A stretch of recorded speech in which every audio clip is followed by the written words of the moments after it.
샬롬. 반갑습니다.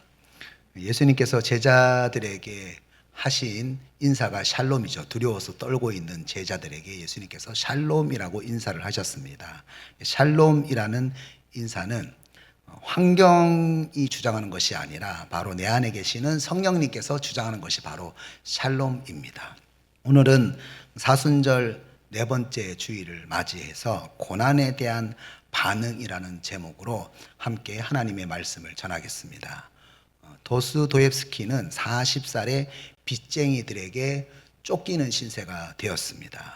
이때에 정신적인 기둥이었던 형이 갑자기 세상을 떠나게 되었는데요. 형이 빚까지 남기게 되어서 도망자 신세가 되었습니다. 그래서 그는 시골의 허름한 숙박시설에 몸을 숨기게 되었는데요. 방세가 밀려가지고 쫓겨나기 일보 직전이었어요. 그런데요, 그런 극한 상황에서도 펜을 놓지 않고 자신의 인생의 역작인 죄와 벌이라는 그런 작품을 쓰게 됩니다. 빛은 어둠 속에서 더 밝은 빛을 내게 되는 거죠. 예루살렘 교회에 스데반 집사님이 순교를 했지요. 스데반 집사님이 순교를 한 다음에 큰 박해가 일어나게 되었습니다. 그래서 이 박해 때문에 신자들이 각 지역으로 다 흩어지게 되었죠. 그래서 이방 도시인 안디옥에까지 복음이 전해지게 되었습니다. 이 소문을 들은 예루살렘 교회는요, 착하고 성령과 믿음이 충만한 바나바를 안디옥 교회에 보내게 되는 거죠. 그래서 안디옥 교회가 정말로 많이 부흥하게 되었습니다. 이렇게 안디옥 교회의 성도들의 숫자가 늘어나게 되니까 바나바는 함께 사역할 수 있는 협력의 손길이 필요하게 되는 거죠. 그래서 다소에 있던 바울을 불러왔어요. 이제 두 사람이 함께 말씀을 가르치게 되니까 안디옥 교회 성도들이 사회에서 그리스도인이라는 별명을 얻게 되었습니다. 당시 로마인들은요, 가이사 황제가 주님이시다 이렇게 고백을 했는데, 그리스도인들은 그리스도가 주님이시다 할렐루야 이렇게 고백을 하는데, 그런데 이 그리스도인들이요, 예수를 안 믿는 세상 사람들보다 더 이웃들에게 사랑이 넘치는 겁니다. 고난 가운데서 큰 빛을 내는 사람이 되었어요. 그래서 그리스도인이라는 그런 별명을 얻게 되었습니다. 인정을 받게 된 거죠. 그래서 이제 안디옥 교회에 더 많은 사람들이 모이게 되고 교회 분위기가 너무 좋아지는 그런 상황입니다. 교회가 계속 부흥되고 있는 그런 상황입니다. 그런데 이때에 또다시 감당할 수 없는 흉년이라는 고난이 닥치게 되는 거죠. 저는 오늘 본문에서 안디옥 교회 성도들이 그리스도인으로서 이렇게 다시 닥치게 되는 흉년이라고 하는 국가적인 재난, 이 고난에 대해서 어떻게 반응했는지에 대해서 함께 은혜를 나누도록 하겠습니다. 안디옥 교회 성도들은 고난에 대해서 어떻게 반응을 했습니까? 첫 번째로 올바른 해석으로 반응을 했습니다. 오늘 본문 27절은 이렇게 시작을 하죠. 그때에. 그러니까 그때는 언제입니까? 안디옥 교회 성도들이 그리스도인이라는 이야기를 세상 사람들에게 듣게 되었을 때에, 그때에 27절을 다시 보면은 그때에 선지자들이 예루살렘에서 안디옥에 오게 되는 거죠. 28절을 보면은 아가보라고 하는 선지자가 이런 예언을 합니다. 글라우디오 황제 때에 천하에 큰 흉년이 들게 될 것이다 라고 예언을 하는 거죠. 국가적인 재난이죠. 천하에 큰 흉년이 든다고 하면 사회에서 그리스도인이라는 말을 듣고 교회의 분위기가 너무나도 좋아지고 있는 그때에 또다시 그리스도인들에게 고난이 찾아오는 거예요. 그런데 여러분, 이 아가보 선지자는요, 사도행전에 2번 나옵니다. 지금 새벽기도 강의하는 순서가 월요일 순서가 또 아가보예요. 21장이거든요.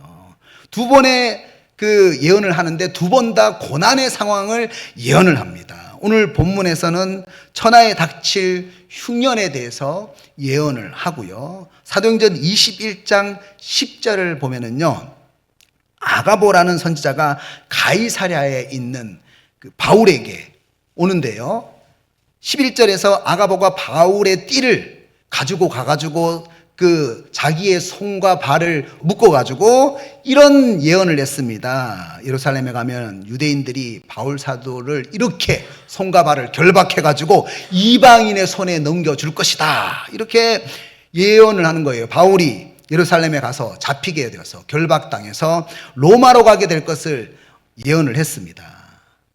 그런데요, 여러분, 이때의 12절에서 사람들이 어떻게 반응을 하는지, 어떻게 해석을 하는지 나타납니다.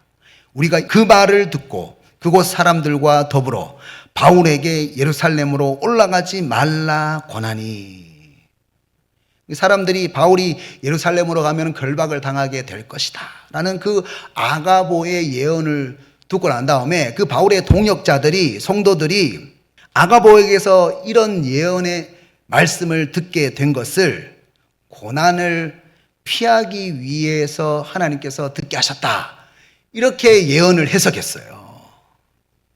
올바른 해석이 아니죠. 오늘 본문과 마찬가지로 당시에 사도행전 21장에 아가보가 예언을 할 때에도 마찬가지로 그 예루살렘 교회가 그 흉년의 충격이 오랫동안 지속되는 그런 상황이었거든요. 그러니까 경제적으로 매우 힘든 상황이었기 때문에 이때에도 바울이 이방에 있는 각 교회를 다니면서 예루살렘 교회를 위해서 연보를 모금을 했습니다.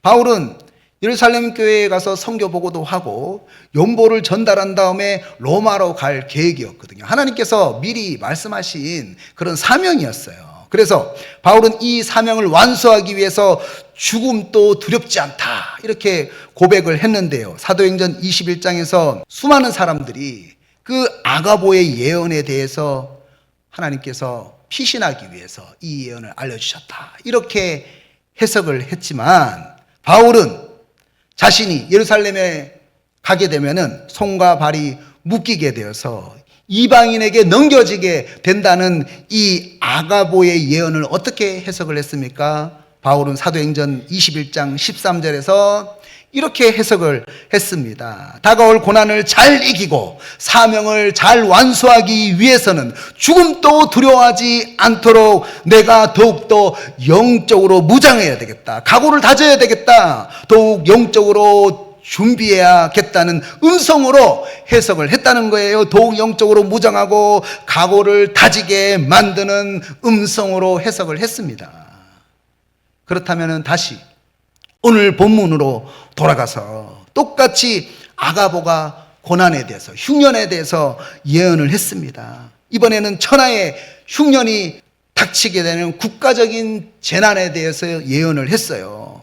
이때에 안디옥 교회 성도들은 이 아가보의 예언의 말씀에 대해서 어떻게 해석했습니까? 고난에 대해서 어떻게 해석을 했습니까?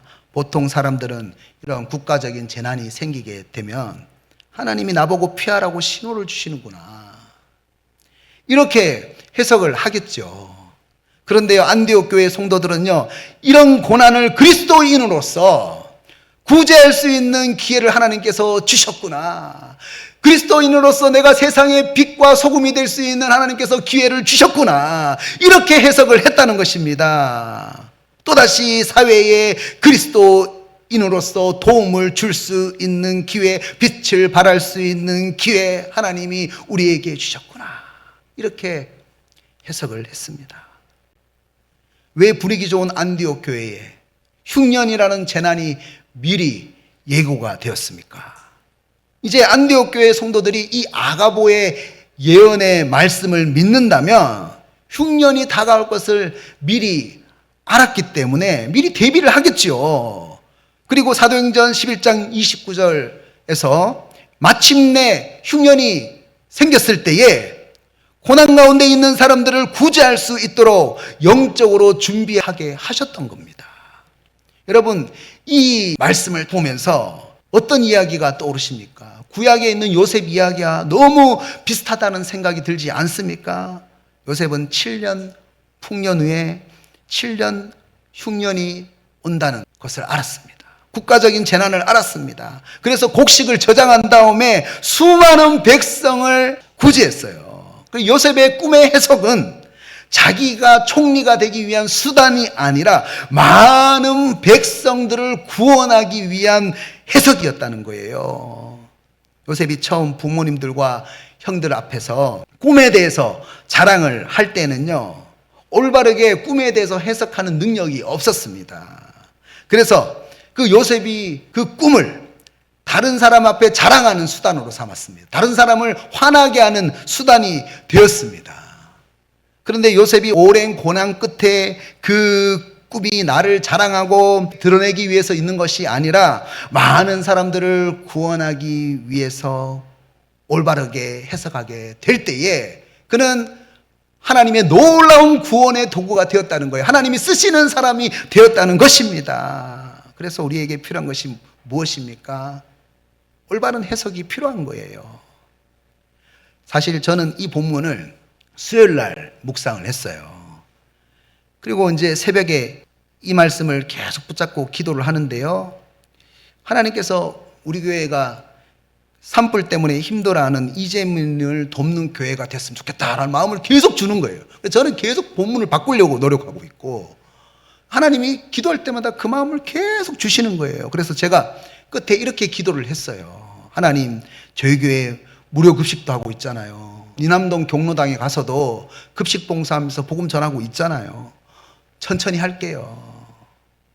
작은 교회라서 여력이 안 될 것 같습니다. 제가 이렇게 기도를 했거든요. 그런데 금요일 아침에 대형교회에서 연락이 왔어요. 남한동 교회와 함께 산불 이재민 돕기를 하고 싶다는 거예요. 믿음이 적은 저에게 하나님께서 신호를 주시는 거예요. 그 일을 하라고. 그래서 제가 각 부장님들하고 소통을 한 다음에 남한동 교회가 하겠습니다. 믿음으로 붙잡았습니다. 오늘 하나님께서는 국가적인 재난 가운데 있는 안동 땅을 위해서 우리 교회가 그리스도인으로서 삶을 보여줄 수 있는 기회를 주셨습니다. 그래서 제가 이 일주일 동안 이것을 경험하고 난 다음에 그렇구나. 하나님께서 이 고난을 우리에게 주신 것은 바로 그리스도인으로서 예수를 믿는 사람으로서 어떻게 살아가야 하는지 성도들에게 기회를 주셨구나. 이렇게 해석이 되는 거예요. 여러분, 현재의 고난을 어떻게 해석하십니까? 고난은요, 그리스도인으로서 삶을 보여줄 수 있는 기회입니다. 하나님 나라에 참여할 수 있는 기회입니다. 여러분, 저희 교회의 표가 무엇입니까? 더 큰 은혜의 바다를 향하여, 더 큰 은혜의 바다를 향하여 아닙니까? 누가복음 4장 18절에서 19절 말씀이죠. 이 말씀을 가지고 표를 하나님께서 주셨거든요. 그리고 세 가지 소주제의 말씀을 주셨거든요. 주의 성령이 내게 임하셨으니 이는 가난한 자에게 복음을 전하게 하시려고 내게 기름을 부으시고 나를 보내사 포로된 자에게 자유를, 눈먼 자에게 다시 보게 함을 전파하며 눌린 자를 자유롭게 하고 주의 은혜의 해를 전파하게 하려 하심이라 하였더라. 아멘. 예수님께서 공생의 사역 처음 시작하실 때 처음 하셨던 설교 말씀 아닙니까? 주의 은혜의 해가 희년입니다. 희년. 복음은 모든 사람을 해방하게 합니다. 소주제가 성령의 임재, 돌봄의 손길, 복음의 전파, 이 말씀에서 나왔습니다. 저는 부교육자 때부터 수없이 고민했던 한 가지 주제가 있습니다. 전도는 효과가 아니다. 전도는 효과가 아니다. 전도는 영업이 아니다. 전도는 존재다. 전도는 존재다. 그래서 저는 우리 교회가 그저 전도 효과를 위해서 전도에 임하는 것이 아니라 지역사회를 돌보는 성육신적인 교회로 존재하기를 제가 기도하고 있어요. 요즘 성육신적인 교회라는 주제가 많이 지금 전도학에서 나오고 있거든요. 가난하고 포로되고 눈이 멀고 눌린 자에게 복음을 전하는 교회가 되기를 제가 항상 기도하고 있어요. 복음적 삶을 살아가면서 복음을 전파할 수 있어야 되거든요. 그런데요, 왜 이제 원래 이런 주제를 주셨는지 알 수 있을 것 같습니다. 하나님께서 계속 돌볼 수 있는 기회를 우리에게 허락하시는 거예요. 하나님께서는 우리 교회가 고난 가운데서도 더 큰 은혜의 바다를 향해서 나아갈 수 있기 위해 큰 물결을 무서워하지 않고, 여러분, 큰 물결을 무서워하면 안 됩니다. 정말 그리스도인으로서 돌보는 삶을 살면서 복음을 전할 수 있는지 테스트를 하고 있다, 그런 마음을 주시는 거예요. 그래서 하나님께서 우리에게 계속 돌볼 수 있는 기회를 허락하시는 거예요. 여러분, 빌라델비아 교회도 작은 교회입니다. 작은 교회예요. 빌라델비아 교회가 당시에 정말로 큰 지진을 경험했어요.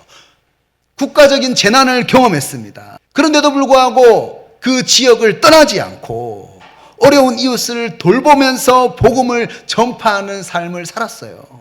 그래서 요한계시록 3장 8절을 보면은 주님께서 이 작은 빌라델비아 교회에 대해서 이런 평가를 합니다. 내가 내 행위를 아노니 내가 작은 능력을 가지고서도 내 말을 지키며 내 이름을 배반하지 아니하였도다. 아멘. 작은 능력을 가지고 있지만 큰 능력을 발휘했다는 거예요. 작은 교회였습니다. 큰 지진이 있었던 그런 교회였습니다. 그런데 이 빌라델비아 교회가요, 작은 교회였지만 7교회 중에서 유일하게 책망이 없어요. 하나님께서 교회를 평가하실 때 무엇을 보고 평가하실까요? 작은 능력을 가지고 있지만 그 모든 고난 가운데서 지역사회를 돌보고 복음을 전하는 교회, 그 교회를 하나님께서 칭찬을 하신다는 겁니다. 하나님은 지금 우리 교회가 작지만 빌라델비아 교회처럼 적은 능력을 가지고서도 큰 능력을 발휘하는 교회가 되기를 바라신다는 거예요.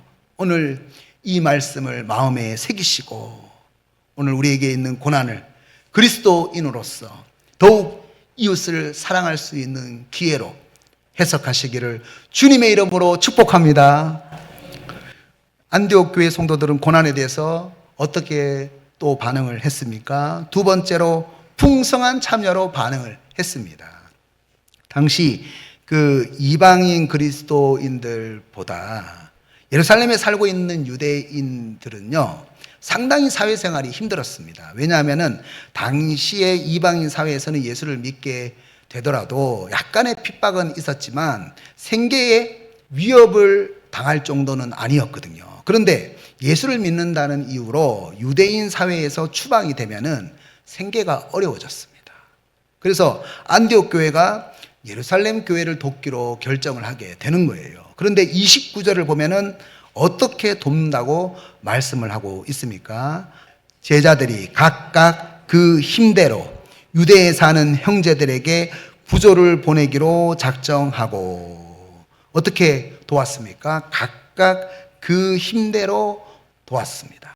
힘대로라고 하는 단어는요, 카도스 유포레이토라고 하는데요, 자기 자신의 능력에 따라서 능력이 지속되는 때까지 라는 그런 뜻을 가지고 있습니다. 그런데 각각이라고 했어요. 각각이라는 말씀은요, 각자가 모두가 자발적으로 참여했다는 겁니다. 함께 참여했다는 거예요. 그러니까 안디옥 교회에 있는 많은 사람들이 자기 능력에 맞도록 각각 자발적으로 이 일에 참여를 했다는 거죠. 고린도후서 8장 1절에서 4절까지의 말씀을 보면은요, 자발적으로 헌신하는 사람들의 모습을 볼 수가 있는데요. 형제 자매 여러분, 우리는 하나님께서 마게도니아 여러 교회에 베풀어 주신 은혜를 여러분에게 알리려고 합니다. 그들은 큰 환난의 시련을 겪으면서도 기쁨이 넘치고 극심한 가난에 쪼들리면서도 넉넉한 마음으로 남에게 베풀었습니다. 내가 증언합니다. 그들은 힘이 닿는 대로 구제하였을 뿐만 아니라 오히려 힘에 지나도록 자원해서 하였습니다. 그들은 성도들을 구제하는 특권에 동참하게 해달라고 우리에게 간절히 청하였습니다. 아멘. 성도들이요, 환난과 시련을 겪으면서도 극심한 가난에 쪼들리면서도 넉넉한 마음으로 남에게 베풀었어요. 힘이 닿는 대로 구제할 뿐만이 아니라 힘에 지나도록 자원을 했습니다. 왜 이렇게 힘에 지나도록 자원을 하게 되었습니까? 다시 4절을 보여주시면은요, 구제하는 특권이라고 말씀하지요. 구제하는 특권. 구제하는 특권에 동참할 수 있도록 간청을 했습니다. 마태복음 25장 37절에서 40절 말씀을 보면은요, 구제하는 일이 왜 특권이 되는지에 대해서 말씀을 하거든요. 제가 한번 읽어드리겠습니다. 의인들이 대답하여 이르되 주여, 우리가 어느 때에 주께서 줄이신 것을 보고 음식을 대접하였으며 목마르신 것을 보고 마시게 하였나이까? 어느 때에 나그네 되신 것을 보고 영접하였으며 헐벗으신 것을 보고 옷 입혔나이까? 어느 때에 병드신 것이나 옥에 갇히신 것을 보고 가서 배웠나이까 하리니, 임금이 대답하여 이르시되 내가 진실로 너희에게 이르노니 너희가 여기 내 형제 중에 지극히 작은 자 하나에게 한 것이 곧 내게 한 것이니라 하시고. 아멘. 왜 성도들이 구제하는 일에 대해서 특권이라고 생각을 했습니까? 왜 힘에 지나도록 자원을 하게 되었습니까? 지극히 작은 자 하나에게 하는 것이 바로 주님께 하는 것이다. 다시 40절 말씀을 보여주시면은 지극히 작은 자에게 한 것이 곧 내게 한 것이다. 예수님은 하나님 사랑과 이웃 사랑을 동일하게 생각을 하셨어요. 그래서 바울은 사도행전 20장 35절에서 이렇게 말씀했습니다. 수고하여 약한 사람들을 돕고 또 주 예수께서 친히 말씀하신 바 주는 것이 받는 것보다 복이 있다 하심을 기억하여야 할지니라. 아멘. 여러분, 다른 사람에 대해서 우리가 베풀면은요, 내 안에 성령님이 기뻐하시거든요.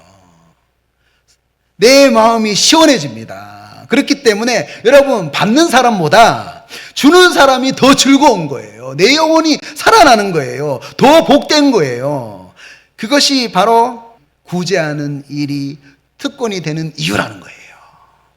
그래서 에베소서와 골로새서에서 가족과 이웃과의 관계에 있어서 이런 말씀을 계속 하거든요. 죽게 하듯이 하라. 죽게 하듯이 하라.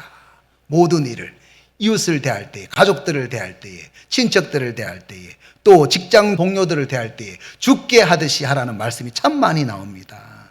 주님이 우리에게 이웃 사랑을 주셨어요. 하나님 사랑, 이웃 사랑을 주셨습니다. 구제할 수 있는 특권을 주셨습니다. 저는 참 감사해요. 우리 교회에게 섬길 수 있는 특권을 주셨잖아요. 섬길 수 있는 기회를 주셨잖아요. 그러면은 우리가 그 일에 대해서 어떻게 반응을 해야 할까요? 여러분, 4월 5일 토요일 낮 12시 여러분 모두 교회에 나오셔가지고 풍성한 참여로 함께 했으면 좋겠습니다. 여러분, 풍성한 참여가 여러분의 삶에 있었으면 좋겠습니다.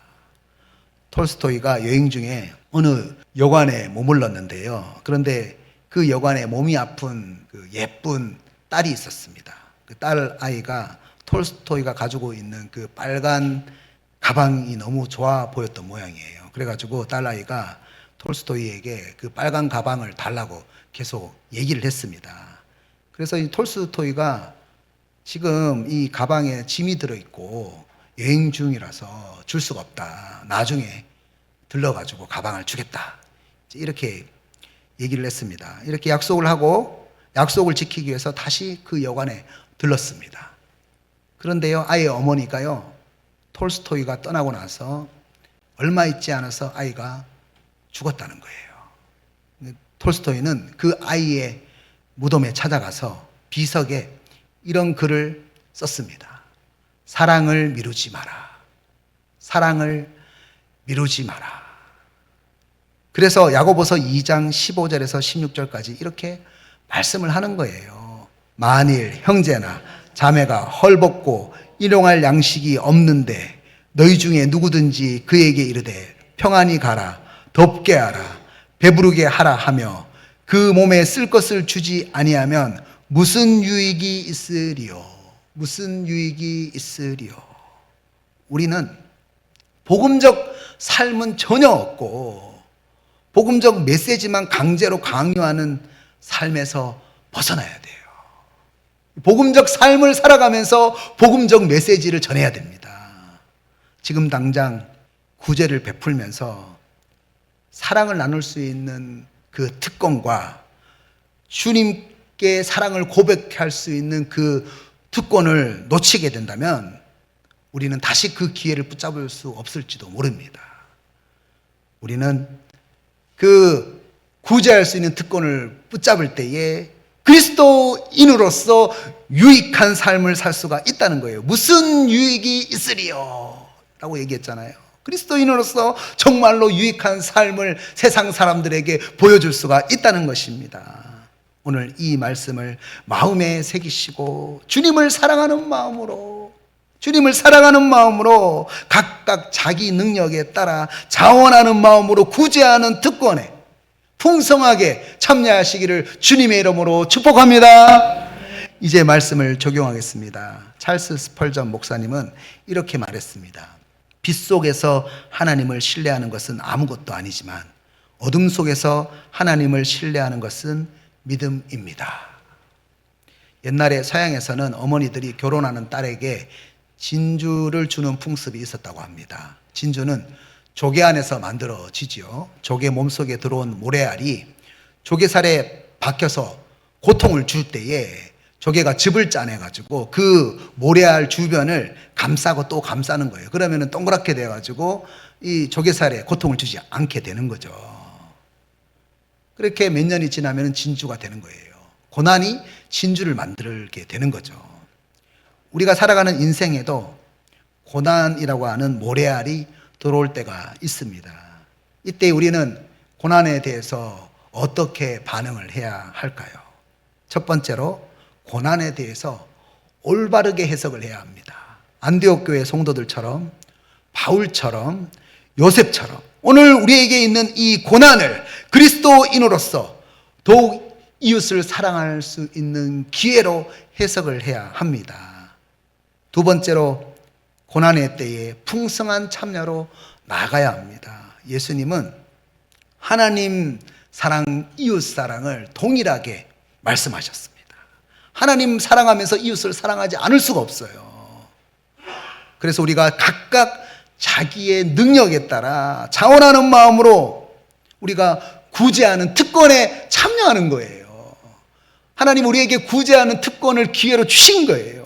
거기에 우리가 자발적으로 참여하는 거예요.